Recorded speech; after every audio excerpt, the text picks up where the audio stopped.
dari perspektif Islam dan juga Kristen itu kan akhir zaman itu kan pasti akan ada yang namanya Nabi Isa akan turun lagi atau Yesus lah akan turun lagi di akhir zaman ya kan, perang melawan Dajjal bersama Imam Mahdi, terus kemudian mendamaikan dunia ya kan. Pertanyaan saya, Isa Al-Masih itu di Indonesia ini kan sering sekali dianggap bahwa dia diserupakan pada saat disalib tuh ya kan. Apakah yang diserupakan tuh, kenapa kok jadi Isa Al-Masih yang disalib tuh diserupakan menjadi Judas Iskariot?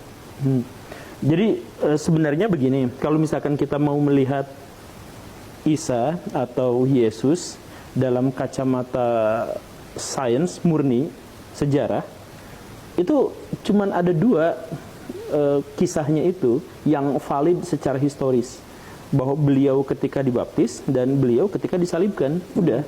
Gak ada cerita lain. Jadi misalkan bagaimana waktu kecilnya seperti apa, kemudian yang lainnya seperti apa, kehidupannya seperti apa, perilakunya seperti apa, status pernikahannya seperti apa, dan sebagainya. Secara historis yang benar-benar ini gitu ya, ya tidak ada. Yang ada itu cuma dua itu. Jadi beliau memang benar-benar ada, tetapi secara historis hanya dua fakta sejarah yang bisa diakuinya.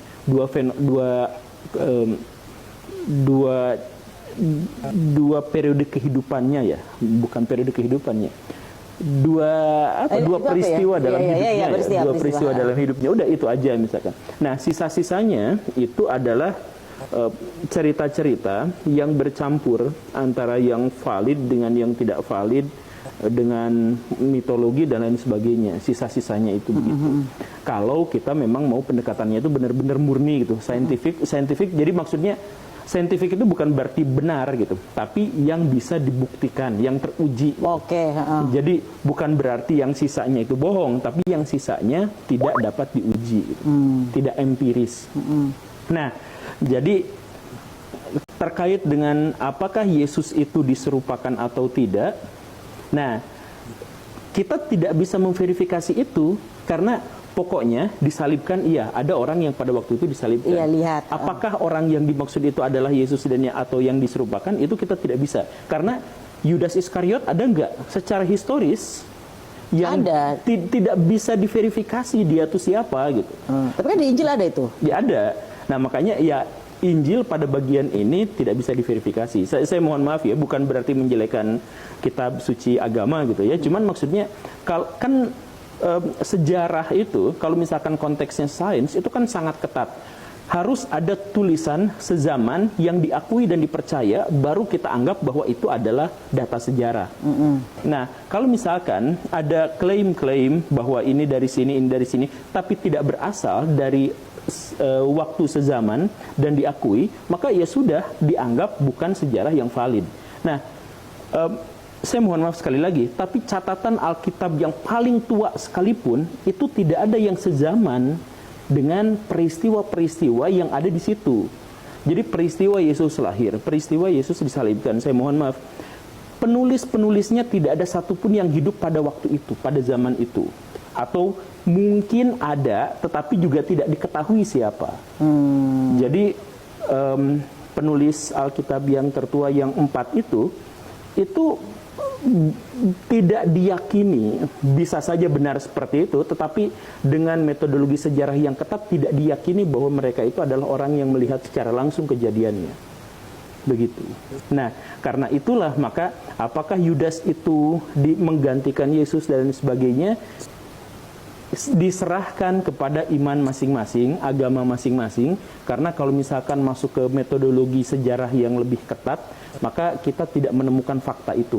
Nggak menemukan bahwa dia diserupakan Judas Iskariot itu? Nggak menemukan bahwa itu diserupakan, nggak menemukan bahwa misalkan ada peristiwa-peristiwa yang sesudahnya, dan karena itu maka interpretasinya bisa macam-macam. Misalkan begini, ada sebuah hipotesis populer tetapi tidak cukup kuat, tapi ada hipotesis yang menarik bahwa Yesus pada waktu itu disalibkan tapi tidak meninggal. Misalkan, jadi dia diturunkan ketika masih dalam kondisi masih hidup. Dan karena itulah maka ketika 3 hari kemudian beliau menampakkan dirinya di depan murid-muridnya, ya wajar kan belum meninggal. Misalkan, jadi dia diturunkan ketika dalam kondisi masih hidup. Ya. Dan karena itulah maka ketika 3 hari kemudian beliau menampakkan dirinya di depan murid-muridnya, ya wajar kan belum meninggal. Apalagi ini tidak sama seperti hukum. Jadi kalau di salib itu biasanya emang sampai membusuk. Itu kan sebenarnya hukuman paling menyakitkan dan menjadi tanda bagi orang-orang. Jadi sekalian ngancam buat orang-orang. Kalau misalkan ada yang melanggar peraturan begini dan begitu, kamu akan diperlakukan seperti ini. Makanya disalibkan itu bisa sampai berhari-hari, berminggu-minggu ya. Atau misalkan ya 3 hari pokoknya menungguan sampai meninggal. Nah ini Yesus itu dalam kondisi masih segar, dalam kondisi masih menetes, darahnya masih menetes, itu diturunkan. Ada hipotesis populer tapi tidak cukup kuat yang menyebutkan bahwa Yesus pada waktu itu masih hidup, dan kemudian ini dimanfaatkan misalkan oleh kelompok-kelompok Muslim di India, dari Ahmad Khan kemudian masuk ke Mirza Ghulam Ahmad, dan jadi kepercayaan bagi orang-orang Ahmadiyah bahwa Yesus pada waktu itu masih hidup, kemudian mengungsinya ke Kashmir. Oh, kemudian beliau menikah gitu ya? Iya, ke Kashmir, kemudian meninggal di sana di usia 120 tahun. Makanya di sana ada makam Isa dan seterusnya. Sampai sekarang makam Isa di sekitaran wilayah Kashmir itu masih jadi tempat ziarah. Tokoh populer di negeri kita, Bunda Maya Estianty, yang dialog bersama Guru Gembul membahas topik siapa yang disalib. Nah, bukan apa-apa, ini untuk sekedar sama-sama belajar memahami dengan jelas bagaimana dan tentang peristiwa penyaliban Nabi Isa. Di podcast Bunda Maya Estianty, beliau bertanya pada Guru Gembul, yang disalib itu kan bukan Nabi Isa, tapi katanya Yudas Iskariot. Nah, begitu pertanyaan Bunda Maya Estianty kepada Guru Gembul, yang katanya didapat dari penjelasan orang Muslim lain yang mengatakan bahwa yang disalib itu Yudas Iskariot. Katanya yang disalib itu bukan Nabi Isa, bukan Yesus, tapi Yudas Iskariot. Sedangkan kalau kita baca di Alkitab, pedomannya Nasrani, di Matius ayat 5 dijelaskan bahwa Yudas Iskariot itu mati bunuh diri, mati gantung diri. Dan Yudas ini membeli sebidang tanah dari upah kejahatannya, lalu ia tertelungkup dan perutnya terbelah sehingga semua isi perutnya tertumpah keluar. Nah, jadi menurut keterangan Alkitab bahwa Yudas Iskariot itu mati bunuh diri, gantung diri, dan isi perutnya keluar. Begitu. Nah, maka ada 2 versi. Yang satu katanya menurut versi Muslim dipercaya yang disalib itu Yudas Iskariot, yang disalib, matinya disalib. Dan yang kedua menurut Alkitab pedomannya Nasrani bahwa Yudas Iskariot mati bunuh diri, gantung diri. Nah, mana yang benar di antara kedua ini? Apakah yang matinya yang disalib itu Yudas Iskariot, atau Yudas Iskariot itu mati bunuh diri? Kemudian di penjelasan menurut Nasrani bahwa yang disalib itu Yesus atau Nabi Isa.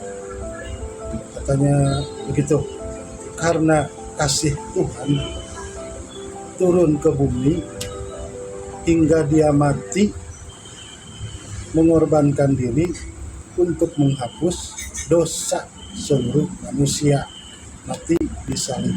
Nah, maka keyakinan Nasrani bahwa kematian Yesus atau Nabi Isa disalib itu untuk menghapus dosa Itu sebenarnya persepsi yang dijelaskan oleh Paul dari Saulus atau Paulus. Persepsi Paulus yang menjelaskan bahwa Yesus disalib sebagai Son of God, anak Tuhan, untuk menghapus seluruh dosa seluruh manusia bumi. Begitu menurut Nasrani. Guru Gembul pun menjelaskan juga sebuah pemahaman yang katanya tidak populer tapi dipercayai oleh banyak orang. Katanya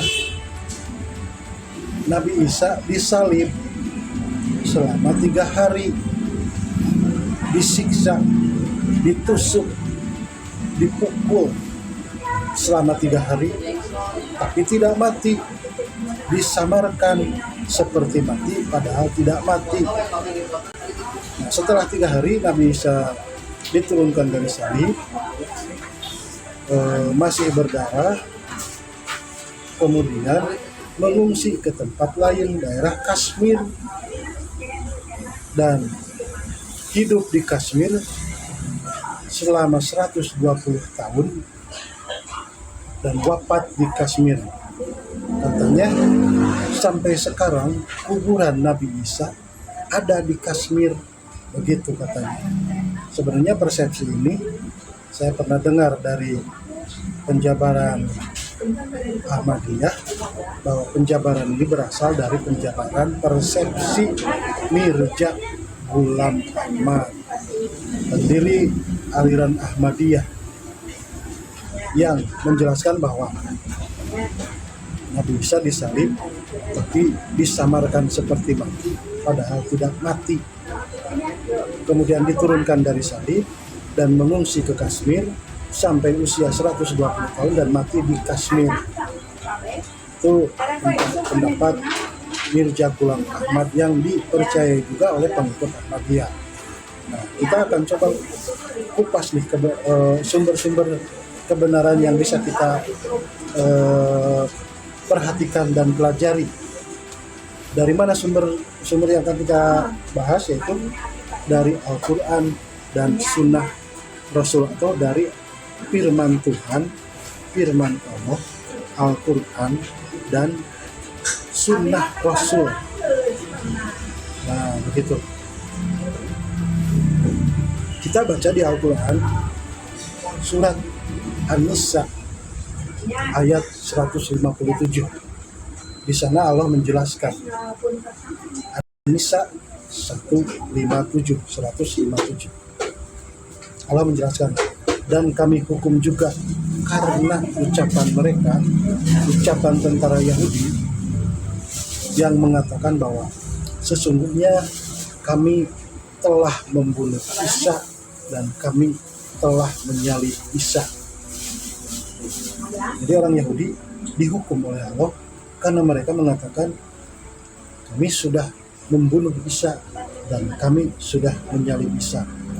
Kemudian Allah menjelaskan lagi, wama qataluhu wama sholabuhu, padahal mereka tidak membunuh Isa dan mereka tidak menyalib Isa, walakin subbihalahu, yang mereka bunuh, yang mereka salib adalah orang yang diserupakan Isa bagi mereka.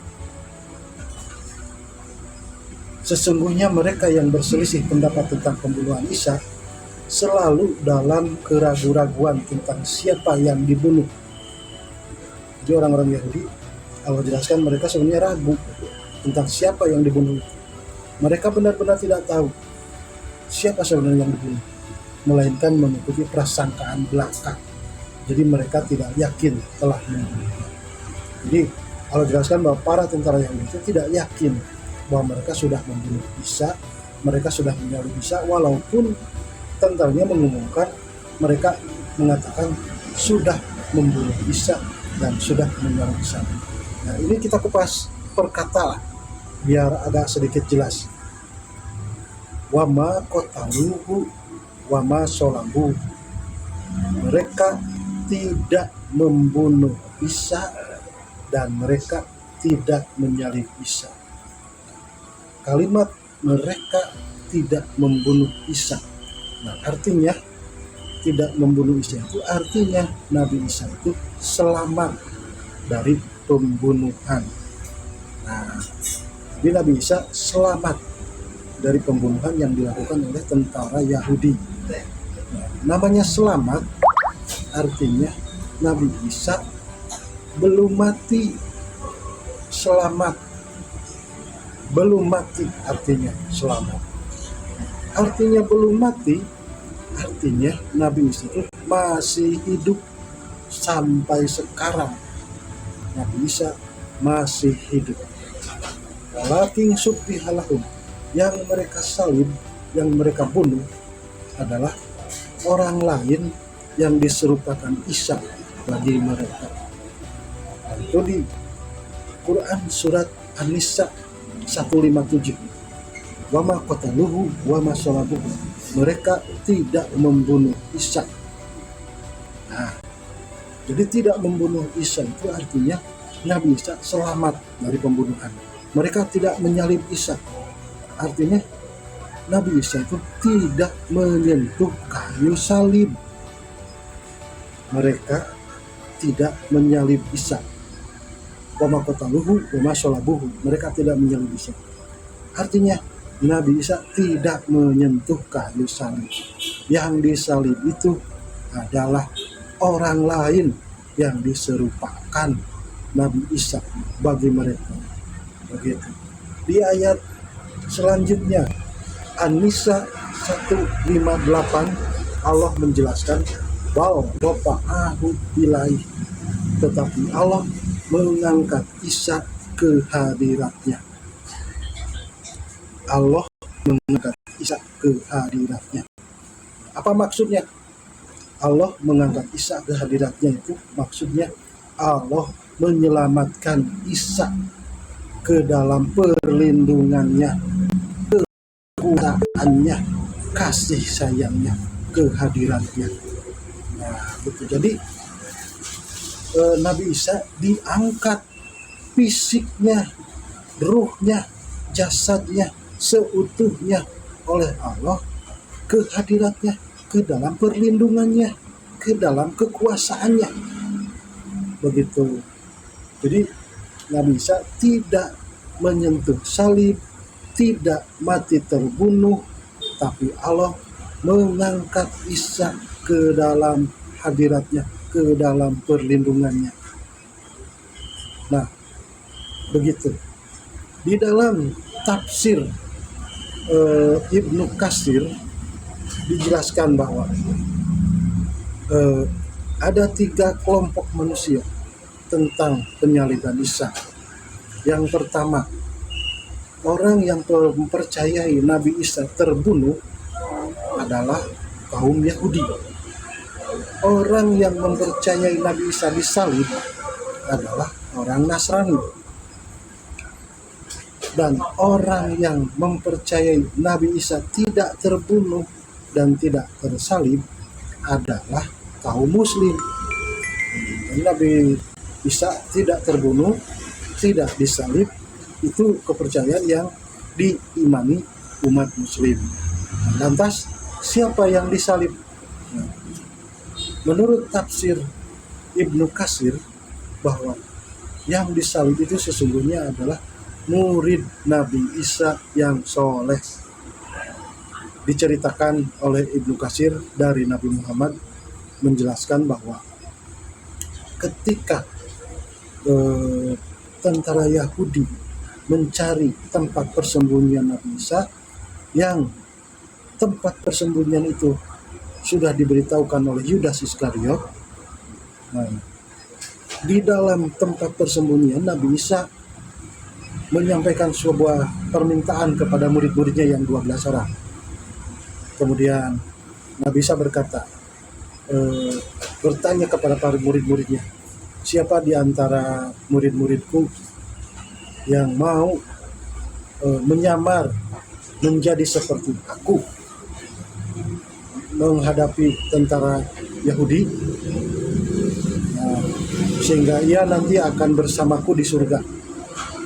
Begitu Nabi Isa. Tiba-tiba dari 12 murid Isa, salah seorang murid mengacungkan tangan. Saya, Nabi Isa, yang akan menggantikan kau. Nabi Isa kemudian menjawab, kamu duduk dulu, gitu, karena dipikir kamu masih muda. Kemudian Nabi Isa melanjutkan perkataan kedua, siapa di antara kalian yang mau menjadikan pengganti aku menghadapi kaum Nasrani, kaum Yahudi, tentara Yahudi, agar dijadikan seperti aku. Pemuda yang tadi kemudian berdiri mengacungkan tangan lagi, saya Nabi Isa, aku yang akan menjadi orang yang siap ditunjuk kau sebagai penggantimu. Kemudian Nabi Isa berkata, kamu duduk kembali. Dan ketika kalinya Nabi Isa bertanya kembali seperti itu, kemudian kembali orang tadi mengacungkan tangan untuk menjadi pengganti Nabi Isa menghadapi tentara Yahudi. Tentara Yahudi. Dan kemudian akhirnya Nabi Isa pun menyetujui, baik, kalau begitu engkau aku putuskan sebagai penggantiku menghadapi kaum Yahudi dan mengajak mereka untuk bertemu. Aku akan ke belakang dulu sebentar, ke dapur, dan kemudian nanti engkau lanjutkan bertemu dengan tentara Yahudi. Dan kemudian Nabi Isa berangkat ke belakang, ke dapur.